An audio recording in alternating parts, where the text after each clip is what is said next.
Bonjour Louison, ça passe ton rhume? Elle a une maladie, ça la fait souffrir. Eh ben, il se trouve que moi aussi, je suis malade. Toi, malade? Tu n'es pas malade? Si, et c'est toi qui me rends malade. Bobologie, soignez vos petits bobos avec Femme Actuelle. Bonjour.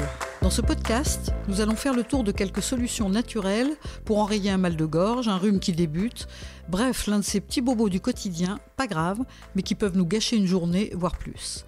Alors bonjour Samantha, aujourd'hui on va parler de quoi? Bonjour Cécile, aujourd'hui on s'attaque aux troubles du sommeil.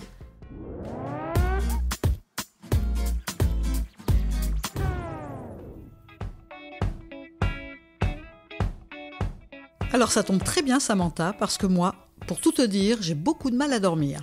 Je tourne et retourne dans mon lit sans trouver le sommeil, ou alors je me réveille, bizarrement, en pleine nuit. Je me dis qu'il doit y avoir des solutions avant d'envisager les médicaments. Mais alors lesquels? Alors avant toute chose, il faut se débarrasser de toutes les mauvaises habitudes qui nuisent fortement à ton sommeil. Le premier réflexe indispensable, c'est de s'éloigner des écrans le soir. La télévision, les ordinateurs, les tablettes, les smartphones. 4 Français sur 10 se couchent accompagnés d'un écran et ça c'est une très mauvaise idée parce qu'ils émettent tous de la lumière bleue. Elle envoie un message contradictoire à notre cerveau et retarde notre heure d'endormissement. L'idéal c'est d'arrêter d'utiliser les écrans au moins 1h30 avant de le coucher. J'ai remarqué que je dormais beaucoup moins bien après un repas trop riche ou alors trop arrosé. C'est vrai ou pas? Alors oui, c'est vrai que l'alimentation a aussi son rôle à jouer. Déjà, la règle de base, c'est de ne jamais dîner trop tard. L'idéal, c'est de se laisser au moins 2 heures après le repas avant de se mettre au lit. Alors l'alcool, les sodas et d'une manière générale, tous les excitants sont déconseillés parce qu'ils favorisent les remontées acides qui perturbent le sommeil. Sinon, concrètement, on évite de mettre au menu des plats trop épicés qui ont tendance à élever la température du corps et on limite aussi les aliments trop gras et les portions trop copieuses pour ménager son système digestif. Pour faire simple, plus ton organisme a besoin d'efforts pour digérer, plus il va monter en température et ça, c'est pas l'idéal pour s'endormir. Est-ce qu'il y a au contraire un menu idéal qui pourrait m'aider à bien dormir? On sait en tout cas que les féculents le soir, comme le quinoa, le riz complet ou les pommes de terre, c'est une bonne idée pour favoriser le sommeil. Autre catégorie d'aliments à ne pas zapper, c'est les aliments riches en tryptophane, cet acide aminé qui joue un rôle clé dans la sécrétion de mélatonine. Tu sais, c'est l'hormone qui favorise l'endormissement. On trouve du tryptophane dans les bananes, dans le lait ou encore dans les dattes. Alors le lait au miel que buvaient nos grands-mères avant de se coucher, c'est vraiment une bonne idée. Oui, le lait riche en tryptophane plus l'effet réconfortant du miel, ça fait vraiment son petit effet. Mais si tu veux mettre toutes les chances de ton côté, je te donne ma petite recette pour le dessert. Un smoothie composé de lait, de bananes et de dattes. C'est facile, il suffit de passer le tout au mixeur et en plus, c'est délicieux. Oui, bon, mais moi le lait, le soir, j'aime pas trop ça. T'as une autre idée? Dans ce cas, tu peux tester la méthode 4-7-8. Elle donne des résultats miraculeux. Je suis pas la seule à le penser, c'est aussi ce que dit le docteur Andrew Weil, un spécialiste du sommeil qui enseigne à Harvard.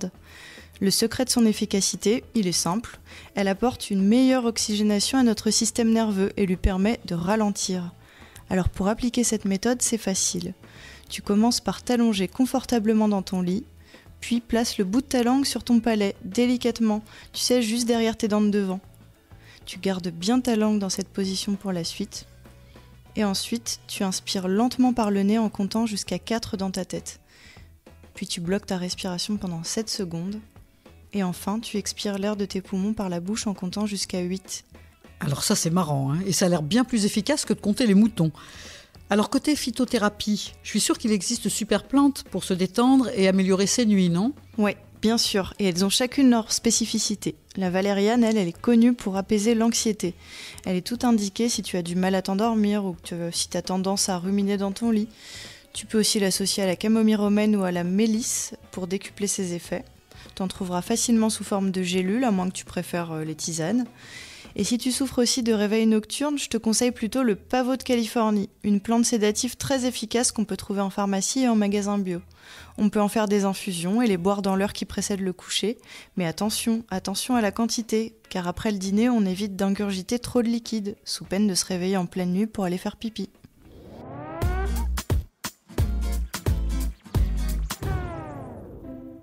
Bon, donc je récapitule. Pour dormir comme un bébé, j'arrête d'utiliser les écrans au moins 1h30 avant de me coucher. J'évite les dîners trop riches et je mise sur les aliments qui favorisent le sommeil. Je me prépare une boisson riche en tryptophane. Je teste la méthode 4-7-8 pour m'endormir plus vite. Et je mise sur les bonnes plantes pour me détendre. Super Samantha, je vais tester ça dès ce soir. Enfin, peut-être pas tout en même temps. Un dernier conseil pour la route ? Oui, Cécile, sache qu'une bonne nuit de sommeil, ça se prépare en amont.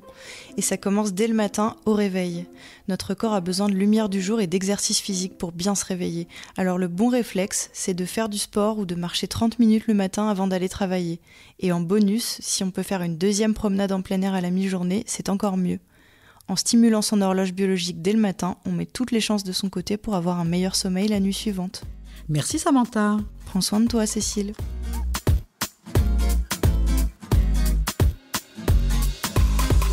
Merci de nous avoir écoutés. N'hésitez pas à noter ce podcast, laissez-nous des commentaires sur les plateformes et parlez-en autour de vous.